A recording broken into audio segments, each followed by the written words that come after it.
I have 9 o'clock. So did Michael join? I don't see him yet. Yes, he's on. Oh, Yes. okay, great. All right, then we'll call the meeting to order. Good morning, everyone. In the packet that went out, you've got the February 16th, 2021 F&F committee minutes. Are there any discussion, revisions, or concerns related to the minutes? Hearing none, is there a motion for approval? I'll approve. Thank you. Second?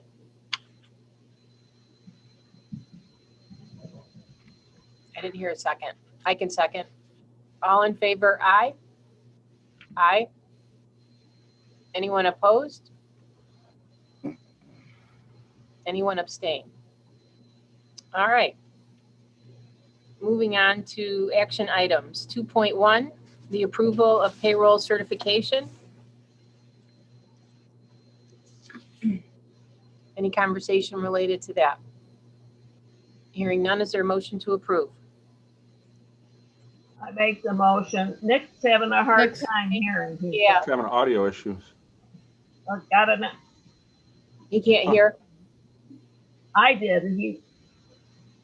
Nick, do you have headphones on? Yeah, he does. I can see him. Silence now.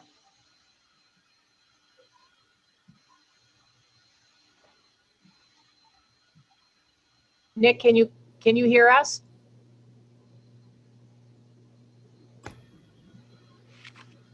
I don't think he can.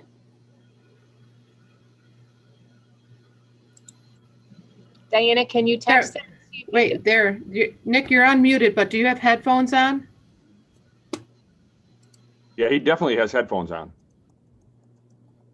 Yeah, I can see him. You can see the white earbuds. Just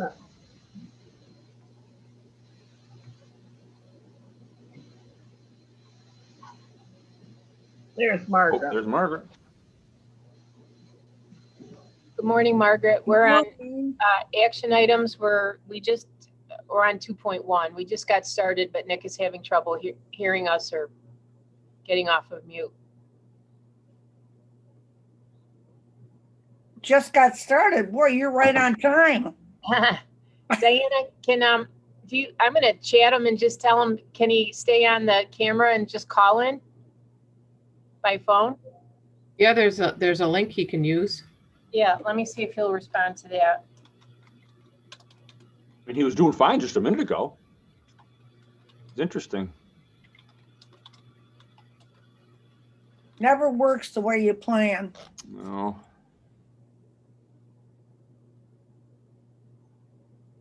See, he's unmuted right now.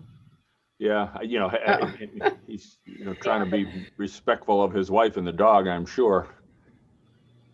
Yeah, he keeps trying to say he can't hear us, Can't come but out.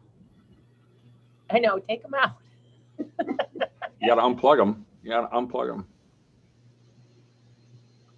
Let's see, unplug. I'll try that. Unplug. I mean, it's funny because we just had a conversation with him.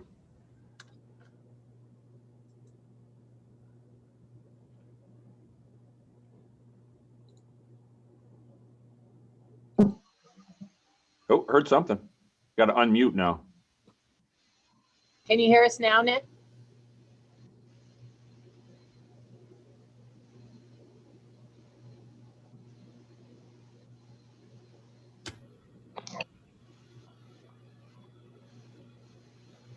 I hope you have something important to say after all this.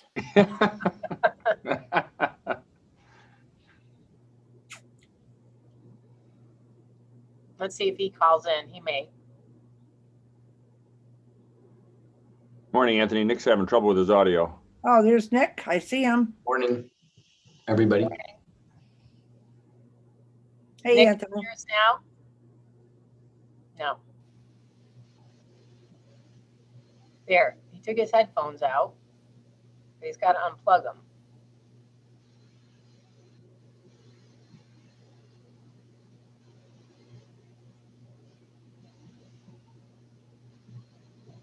Well, we have a quorum without him, right? Yes. In case he's not able to. It's strange that you can see him and you can't hear him. I had a conversation with him before 9 when we started. It was fine. And then all of a sudden he went blank on his audio. Well, you have a quorum, Kathy. Okay, all right. So we're on 2.1. Is there any discussion, concerns, or questions? You don't Hearing have none. a, I'm sorry. yeah, do you have a motion? I was just going to ask for one. I Yeah. Is there a motion to approve? make the motion. Thank you, Barbara. Second. Second, Margaret. Thank you, Margaret. All in favor? Aye. I Anyone opposed? Anyone abstain? All right, 2.2, approval of resolution recommending candidates for continuing appointment. Any discussions or concerns? I'll move. Thank you. Second. I'll second. Thank you. All in favor? Aye. Aye. Aye. Anyone opposed? Anyone abstain? All right, 2.3, approval of revised resolution for unpaid leave of absence. And for Maja Maya Sos, Tostak. I was almost, right? Yeah.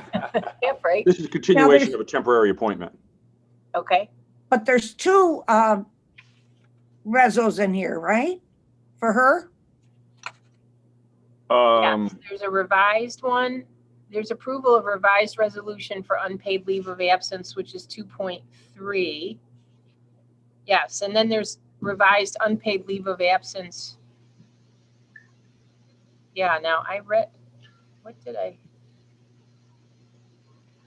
It should be think 2.3 is the agenda item. Right. We So approved, we approved this earlier, but the yeah, we date approved was the other one wrong. earlier, because it does take 2 resolutions. Oh, okay. All right. I'll move it. All right. Thank you, Margaret. Second. Second. Thank you, Barbara. All in favor? Aye. Aye. Aye. Anyone abstain? Or anyone object? Anyone abstain? All right, 2.4, approval of release of retainage for Petoskey and Sons Plumbing and Heating, HVAC work on campus services renovation project. Any conversation or anything? Questions or concerns? Hearing none, motion to approve? Motion, so moved. Thank you, Margaret. Second. I can second. All in favor? Aye. Aye. Aye. Anyone? Oh, I think Nick is back. Nick is through my phone, just so you guys hear him. He can see you, but he wants it. He can hear everything and he can talk, but he can't hear from his phone, so he called me. Okay. All right, all in favor? Aye. Aye.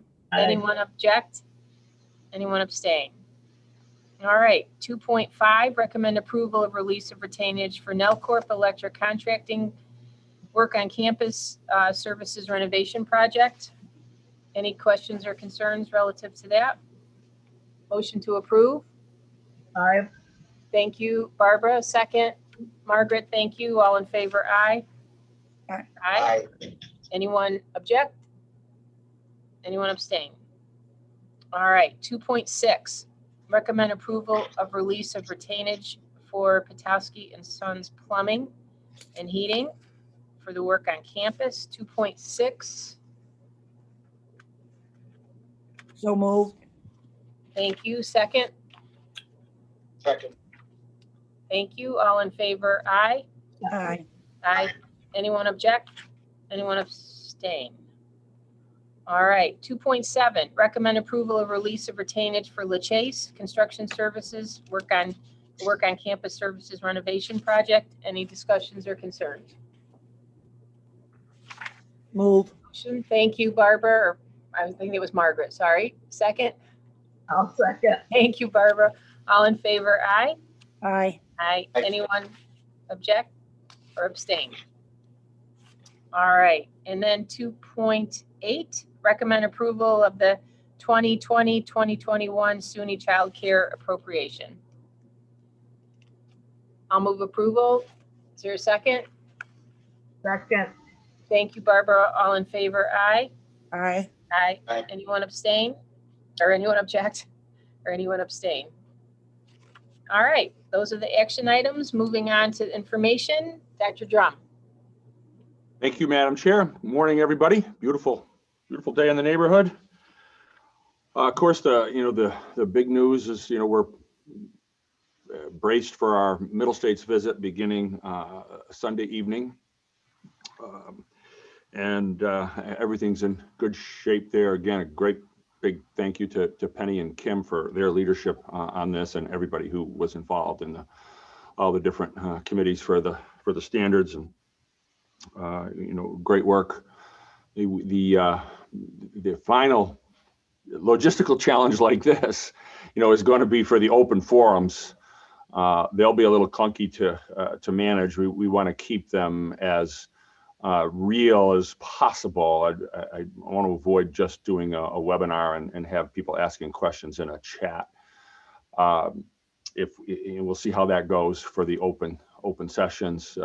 Zoom can handle a lot of people, but then managing the questions, will be a bit of a chore.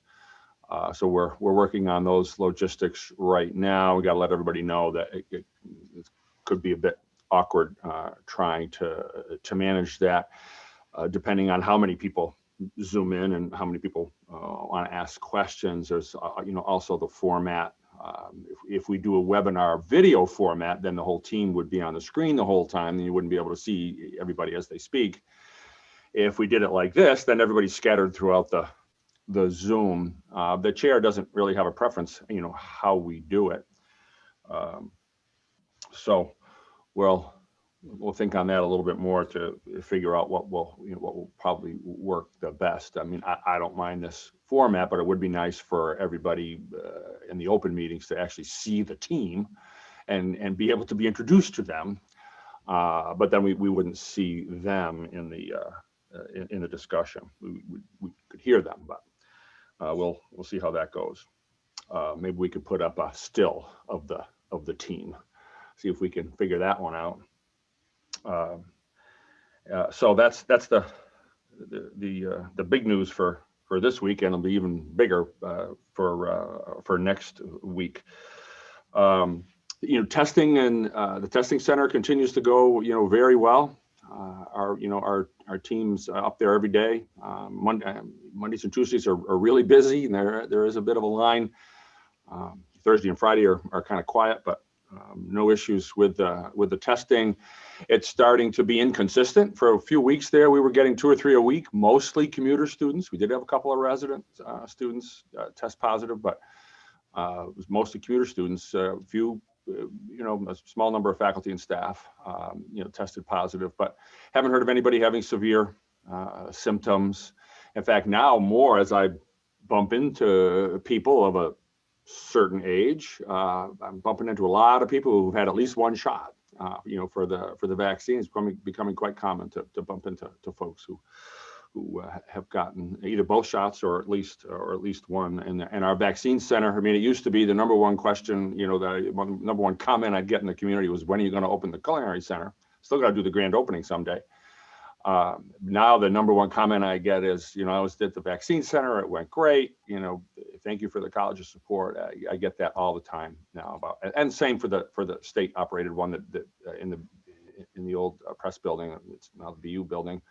I hear nothing but good things about how smoothly all that's running, and that's a great thing. And the really good news is they're going to get even more vaccines here going forward. Than got a bump up a couple of weeks ago, and now it's going to get bumped up again. So, great news there.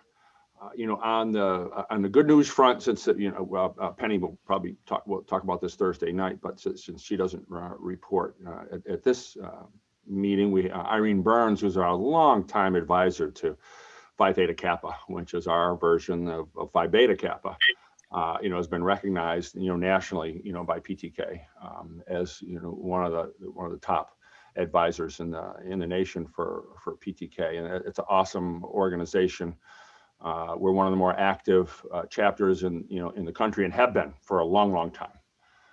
So we're really thankful to have someone like Irene, who's so passionate about working with our top academic students and putting on a number of academic co-curricular events as well that they do every year. So great to see Irene being recognized by the National.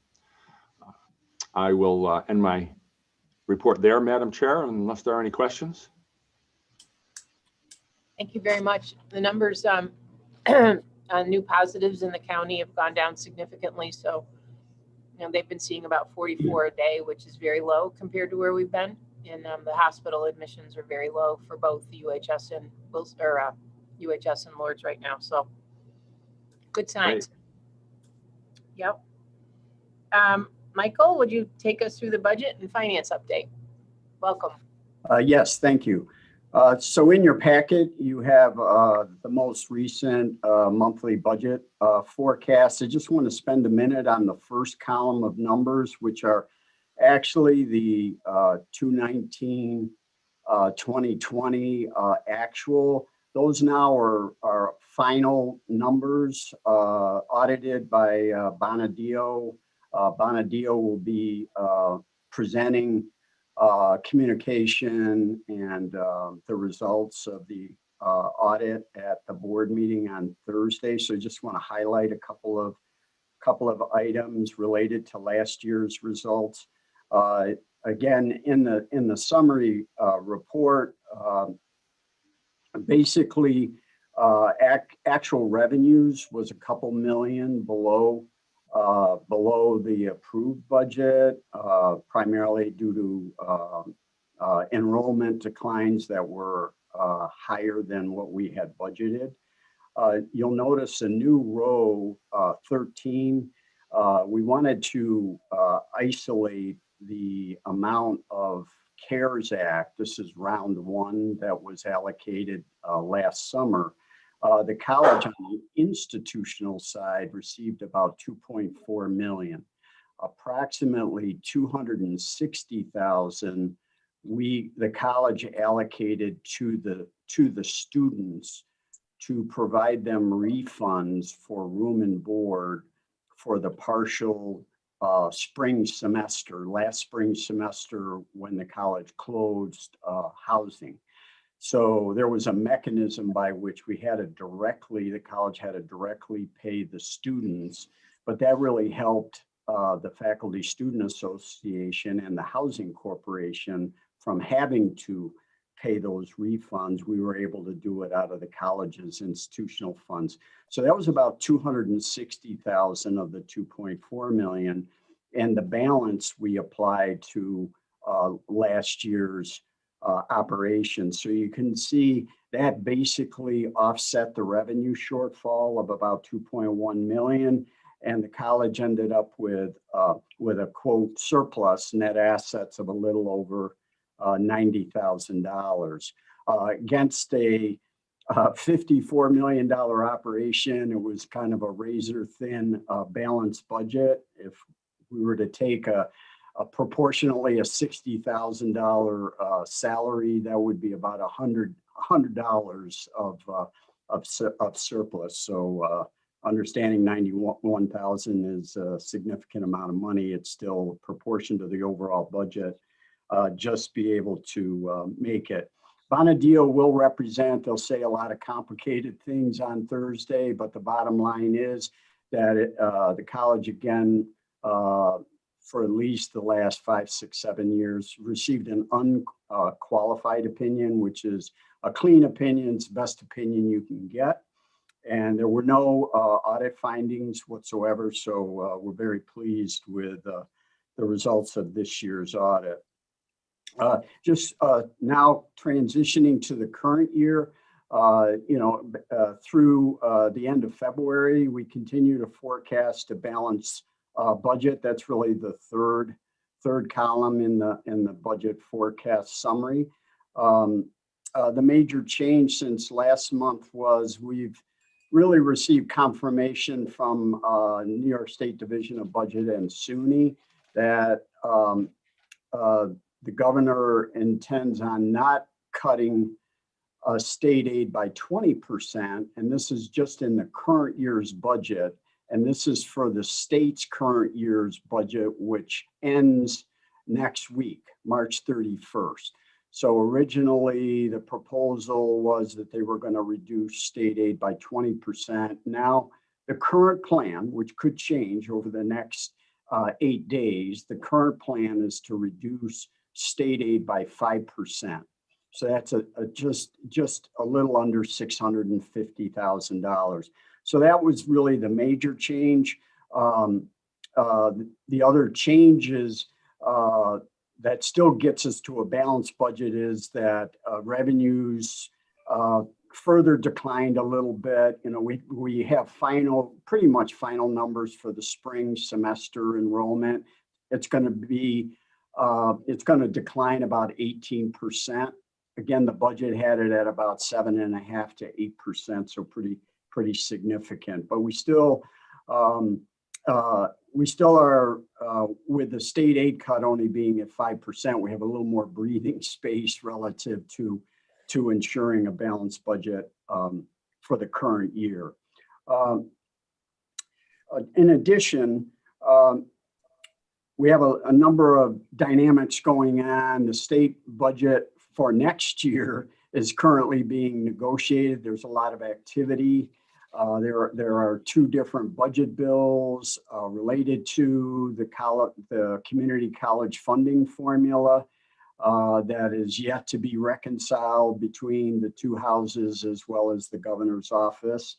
But we would expect positive news sometime next week, given that the New York State received about $12.3 billion of stimulus funding, and the premise was if they received about $6 billion, which was they initially targeted, that they needed $6 billion in order to kind of make the community colleges whole for next year. So more to come. We're currently in the process of trying to finalize next year's budget. We will tell you that the college at this point plans on a 0 tuition increase for next year, as well as a 0 increase in any of the student fees. This will be based on the fact that, number one, the college thinks it's the right thing to do, given the student target population that we predominantly serve. Both the financial and economic impact that it has had on that, those populations are substantial, and so we think it's appropriate. We anticipate, in addition to a no increase on tuition and fees, that the federal stimulus funding, both the December round 2 and the most recent round 3, will provide a little over $10 million for student support. This will have to be spread over 2 fiscal years, the current year and at least next year, and might even have the year after. So based on that, there will be significant financial support available to students in addition to trying to reduce or stabilize the cost to the student for tuition and fees. So the college anticipates presenting a proposed budget at next finance committee meeting in April and to the board. Then it'll go to the county on or about May 1 to the county executive, and the county executive recommends a sponsor share amount. And then that will go to the county legislature for review and approval during their June meetings. In addition to, so those are our 3 fiscal years that we're kind of in the crossroads of. In addition, I think I mentioned last month that the college would be undergoing for the first time in quite some time an audit by the U.S. Department of Education related to Title IV, which is federal financial aid. The auditors completed their review a couple of weeks ago, and there were no findings at all. They were very complimentary as to they typically take a sample of student files. They took 30, And if those are generally pretty clean, then they leave you alone. If they find anything that concerns them, then they sample additional student records. But they were very complimentary to the college. This is primarily in the financial aid registrar's office. That's really the primary college departments that drive financial aid process, and they were very complimentary relative to the policies, the procedures, and the record keeping that the college has established. Not that we should rest. The U.S. Department of Defense also has conducting an audit on military students and veteran students. And they've requested quite a bit of information that we have provided them. Again, this audit is also being done remotely. So we're now waiting for any further requests for information. Generally find no news is good news. They haven't asked us for anything for a couple of weeks. So the next step will be they'll probably schedule an exit conference with us sometime over the next couple of weeks. And that concludes my report for this month. Michael, I have a question. It's how many veterans do we have at SUNY or at Broome? Is it a big? Off the top of my head, I couldn't tell you, but I could provide the information in the minutes. What's your educated guess? Never as big as we think it is. Maybe 150 to 200. Oh, okay. Yeah, I'd be surprised if it was that big. Yeah, I You'd didn't think we'd think have that. more because we have a pretty, per capita, we have a pretty high incidence of vets in our community. And I know there's an organization tries to get more of them to take advantage of the tuition assistance to go to college than do. But we'll look into it and get the number. I'm just curious what the. Yeah, no, it's a good question. And while we have Jeanette and Julie on the phone, I want to thank them for a clean federal audit is almost unheard of in my career, especially when it comes to financial aid. There's nothing more convoluted Good job, yeah. than the financial aid process. And Laura Hodel, our financial aid director, they just do an incredible job, and I want to thank them. Yeah, President Drum, I was going to say congratulations. I think, that's outstanding on those audits, and also for the 1920 audit. I think talk about an unprecedented year that none of us could have anticipated, and we were flying the plane and learning how to gas it at the same time. And, it was challenging for everybody, and hats off to everyone at the college, and Michael, all the hard work of you and your team to get to a balanced budget. I only wish in healthcare we could have said that, but we couldn't. So congratulations. All right, any other questions or comments for Michael and his report? Great report as always, thank you. All right, moving on to the reports. Dave? Thank you, Kathy. Good morning, everyone. Good morning.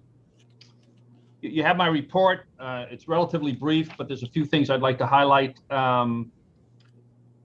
So you've seen in the news talk that the CDC has approved a 3-foot spacing distance versus a 6-foot for schools, and we have not gotten any direction from SUNY yet in that regard.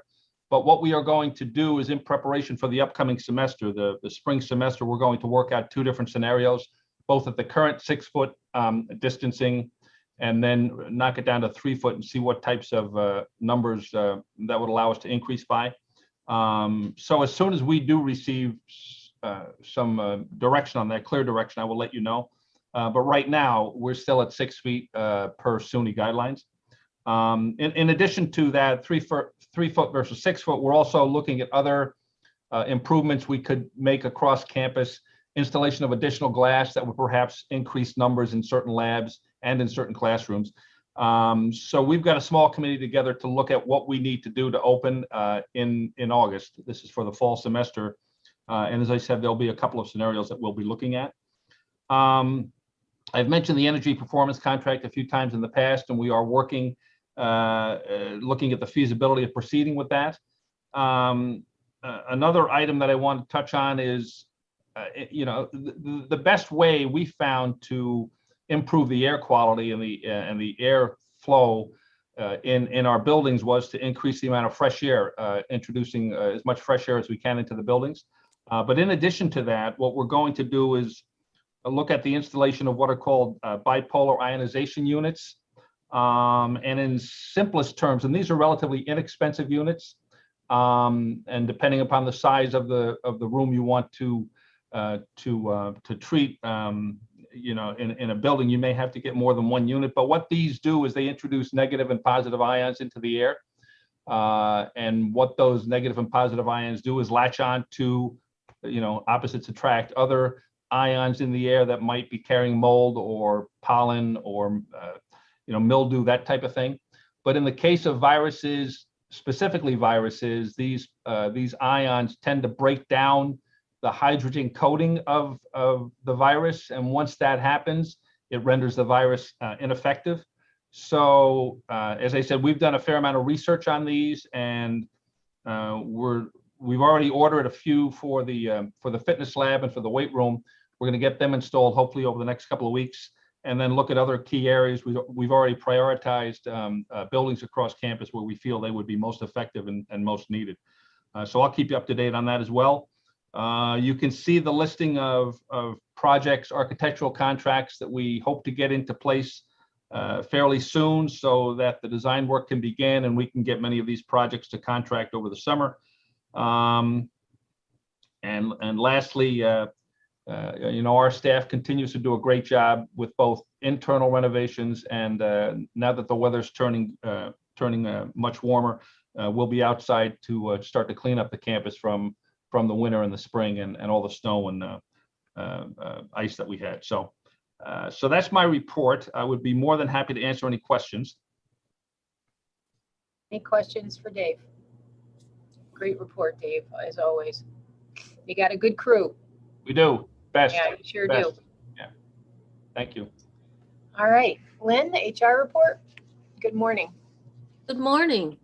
The personnel report reflecting February 2021 is standard activity this month. All right, thank you. Any questions for Lynn? That was All a right, great Michael. report, Lynn. Just for an up, It's the same thing. Nothing much has been going on in personnel, have it? Lately. A little bit. All right, Michael, back to you. just an update from some of my highly reliable sources who texted me recently. So there's about 100 veterans that are currently enrolled in the college for this academic year. So the next three informational items: no budget transfers this month, grant approvals, routine under 50,000, and modest investment earnings relative to the investment report. All standard reports. Any questions for Michael relative to those three agenda items? All right, is there any other business to come before the committee this morning? All right, the next FNF is scheduled for Tuesday, April 20th at 9 a.m. and will be on Zoom. And unless there's any other business, I'll entertain a motion to adjourn. I'll make the motion. Thank you, Barbara. Second. Second. Thank you, Margaret. All in favor, aye. Have a good day, everybody. Stay well. Thank you, everybody. Be well. See you Yeah. Thursday. Bye-bye now.